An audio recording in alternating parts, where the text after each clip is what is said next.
everybody walking to Moorgate Station. Let's keep together as much as possible.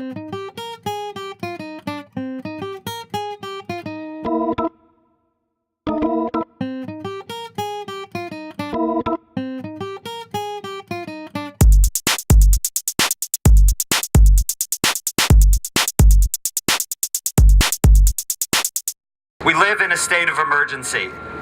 Whether we like it or not, I think more and more people are waking up and recognizing that. So how do we address this state of emergency?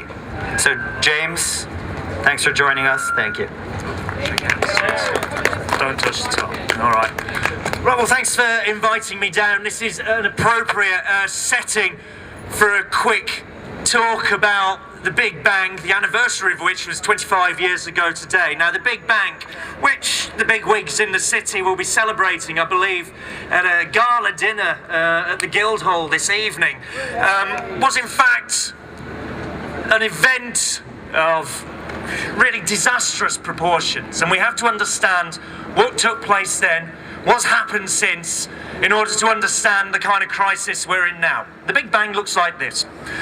Prior to the 25th of October 1986, the City of London whilst not exactly tightly regulated, did maintain an informal system of its own controls.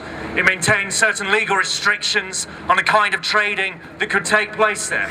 On the day of the Big Bang, all that was swept away and deregulated by Margaret Thatcher's government, convinced at the time that the best way to run the city and the best way to allow the kind of practices that the city takes part in, which is financial activities, which is trading, which is the creation of debt, the best way to allow this to happen was to deregulate everything they could possibly get their hands on. At the time, that meant in particular the introduction of electronic trading, the replacement of real human beings by computers to talk to each other and execute trades as fast as possible. That's one part of it. There are some other tweaks to regulations that paved the way for the massive expansion of the financial system, which is of course what we see now. And that's precisely what the Big Bang led to.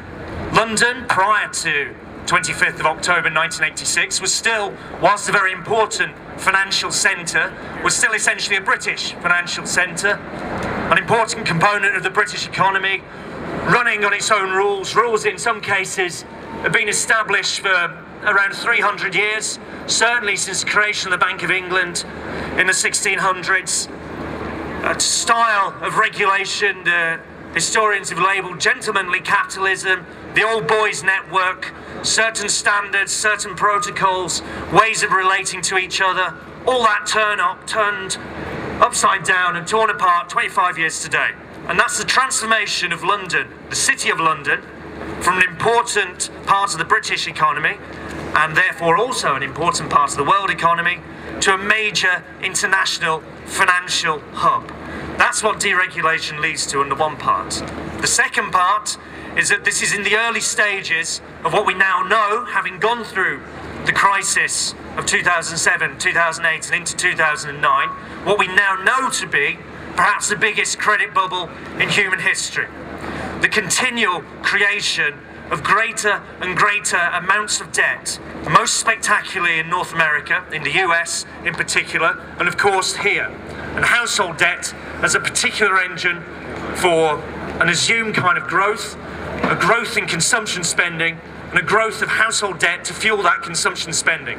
That is the credit bubble that we've lived through, a succession really of credit bubbles, deliberately engineered in some cases by government activity as a means of trying to keep the economy running. This was Alan Greenspan, the former head of the Federal Reserve Bank in New York, was precisely his strategy that when the dot-com bubble, for instance, collapsed in the latter part of the 1990s going into the 2000s, he quite deliberately created a spectacular property bubble, again based on the creation of credit, again based on the deregulation of financial systems and their seeming ability to create credit in unlimited ways and to manage the risks, or so they thought, of handling that credit in new and what seemed to be increasingly more innovative fashion.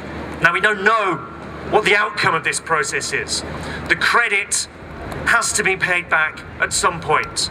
And one way to understand the crisis that really became unavoidable by the end of 2008 with the bankruptcy of Lehman Brothers, at the time the world's third largest investment bank.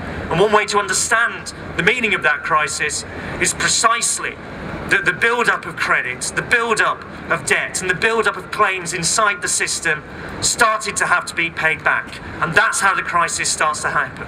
That a deregulated system, a system increasingly without any real, normal, democratic controls, that led to, for example, the creation of a massive, almost totally unregulated and certainly very poorly understood so-called shadow banking system, a way for banks to hide their activities and hide on a colossal scale.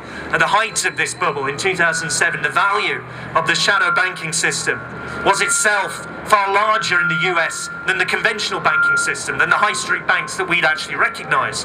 This huge unregulated system burst spectacularly precisely because it was unregulated. It had built so much credit up. It had built so much credit up for a period essentially of decades, and that this collapsed in spectacular fashion in 2008. And that gets us to where we are today. That's why the Big Bang matters. It is part of a process of deregulation, a process of financial expansion, particularly inside the developed world, particularly inside this economy, at the expense of, as it turns out, productive activity. And at the expense of, as it turns out, many of the things that we would otherwise have taken for granted, like a welfare state, like the provision of social security, like the provision of schools and hospitals, of free education.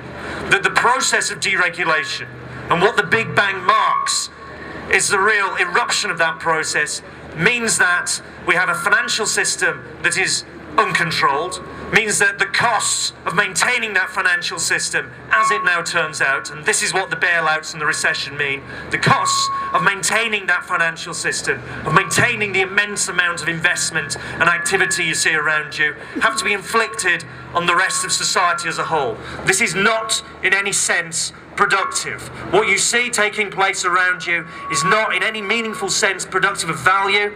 It is productive largely of credit and of debt and of a kind of financial activity that benefits in the main a small group of people, and that when the consequences of this non-productive money shuffling activity come home to roost, when the chickens come home to roost of this activity, the crisis happens and the bailouts happen, and the recession happens, and we all pay the price. So that is why the Big Bang matters. The city will be celebrating it. They'll be celebrating it because it turned the City of London from being a kind of pokey backwater of the British establishment into being what it thinks of as a player in the global stage.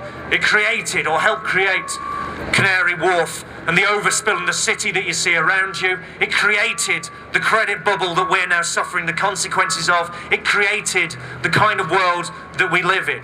That's why it matters. That's why it's not something to be celebrated, but something to be pitied. It is a tragedy for this country, and as it turns out, a tragedy for the world to have a deregulated financial system, to see the transfer of debt and of wealth that has taken place upwards, not downwards, not to the rest of society, but upwards over the last 25 years. And it is certainly a tragedy to be plunged into a recession for which the only options offered by this government with their mates in the city is further austerity, further cuts, further support for the bankers, and a continuation as best as possible of business as usual.